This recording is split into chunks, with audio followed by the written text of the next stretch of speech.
Today I'm interviewing Yvette Carol, who recently published a trilogy called The Chronicles of Aden Weaver. Yvette, when did you start writing fiction for children?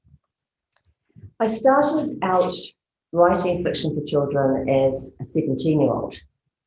I was a stay-at-home mother. I was a teenage mum. And my boyfriend and I moved across into town, far away from everybody we knew, friends, family.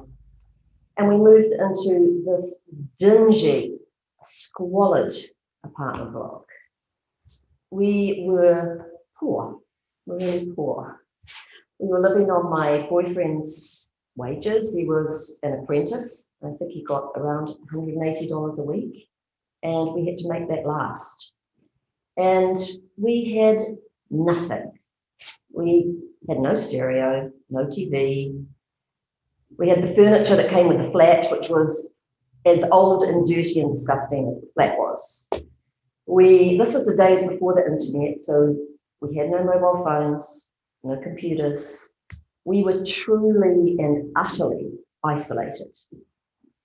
And because we were living in this dingy, horrible place, it was an experience. I had never been anywhere like that before.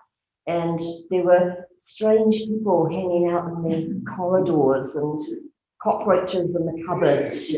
And so when my boyfriend would go to work, I would be restricted. I had no transport, no resources, nothing. But we could go to the library. So I would take my baby out in the stroller, we'd go to the library and get books out. And I did have a pen and paper. So as time went by, reading morphed into writing. I'd always loved telling stories and writing stories. And it just came naturally. And so I would pick up my pen and paper while my baby was sleeping, and I would just escape from the squalor and the humdrum and the dirt around me. And I would escape out of this bright window of my imagination. And I would go out into that place where anything could happen and did happen. And I would just romp there and just write anything I wanted to. And when I would come back from that place, I found that my cup was filled. I was restored, resuscitated, revived. And that was how I discovered the power of having a creative outlet as an adult. And I never let it go. From that time on, that was my go-to, my wellspring, my way of surviving being a teenage mum. So how did you learn your craft? I've always been a person who has learned through doing. Yes, I've done courses. I did short courses, writing workshops, weekend retreats, online courses, studied lots of books. However, mainly it was through the doing, through just sitting and writing. I didn't get a computer until 20 years ago. So it was pad and pen, the old-fashioned way. And I would just write my stories. Over the years, writing. It was my one constant. And a good example of my way of learning about writing through doing is how I became a freelance journalist. When I was in my early 20s, applied to get into journalism school. And they set us a test where we were given a bunch of facts and we had to write an article about it. And so I wrote my article and I failed to get into journalism school. They would not let me pass the entrance test. And I was absolutely incensed. I can write, I know how to write. And so I just went ahead and answered an advertisement for journalists needed for the inner city news. And the editor there set me exactly the same test. Some facts, please write an article about it. Sat down, wrote an article, handed it to him. He said, great, you're hired. And so I was a journalist for the next 10 years. So that's how I've always done it, through doing. That's wonderful. What would you say was the turning point for you as a writer? Definitely the turning point for me was when I attended a writing course by Kate de Goldie in 2005. And she had us start a discipline of writing every day for 10 minutes. So they're called daily free writes or free writing. So you turn up in the same spot at the same time and you just write. You can't stop for that 10 minutes. You can do more, but you can't do less. So she started us off with that, and she also was very big on character development. So we had to develop our characters for our stories and then free write. And that was the technique.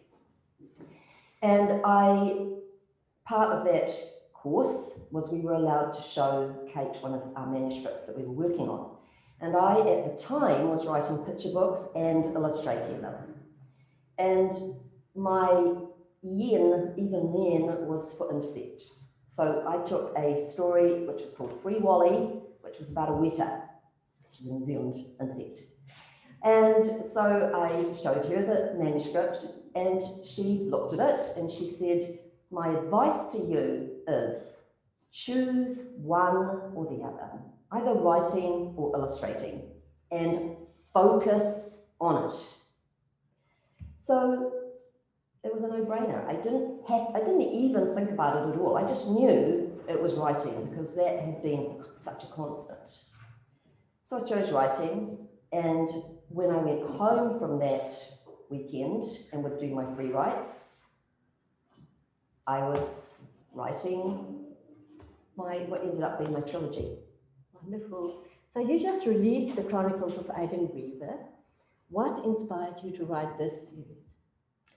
Well, definitely when I did that intense character development of my characters, my insect characters, which had been picture book level, were suddenly, when I was doing my free writes, older.